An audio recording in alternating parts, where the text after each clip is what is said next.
என்னாச்சு? இந்த பாத்திரம் வந்து அங்கே இந்திக்காருக்கு விற்றுருந்தாங்க, வழியில் வாங்கினேன். இதில் சாப்பாடு செஞ்சாலும் எது தண்ணி சுட போட்டாலும் நல்லா இல்லை. அது வேறு மாதிரி இருக்குது. சாப்பாடு உடம்புக்கு கேட்குதுன்னு எனக்கே தெரியுது. அவங்கள பார்த்தா இப்போ எடுத்துன்னு போய் கொடுக்கலாமான்னு போகிறேன். எவ்வளோ இது ரேட்டு? ஒரு பாத்திரம் 100 ரூபாய்னு கொடுத்தாங்க. 200 போட்டு வாங்கினாங்க. ஆனால் இது வாங்க 200 விட உடம்புக்கு கெடுதலுன்னு எனக்கு புரியுது. அதனால ஏன் என்னாச்சு அது உள்ள? அது குழம்பு வச்சா குழம்பு வித்தியாசமாக மாறுது. ஓ, கலரா? இதே வேற மாதிரி தெரியுது. சிமெண்ட் கலர்ல இருக்கு. சிமெண்ட் கலர்ல இருக்கு. பாத்திரம் மாறுது. ஓ, நிறைய பேர் வாங்கி போய்க்கிறாங்க. உள்ளேயும் அப்படி இருக்கா? உள்ளேயும் அப்படி தான் இருக்குது. தண்ணி ஊற்றி கழுவினாலே கலர் மாறுது.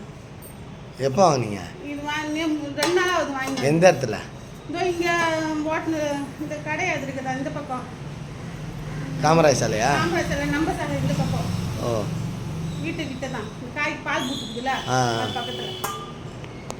நிறைய பேர் வாங்கி போகிறாங்க. அதனால யூஸ் பண்ணக்கூடாது. அவங்க எதனா கெடுத்துட்டு வரது. நம்ம யார் விற்கிறது? யார்? இந்திக்காரங்க தான் விற்கிறாங்க. நம்ம மனுஷால் கிடையாது விற்கிறாங்க.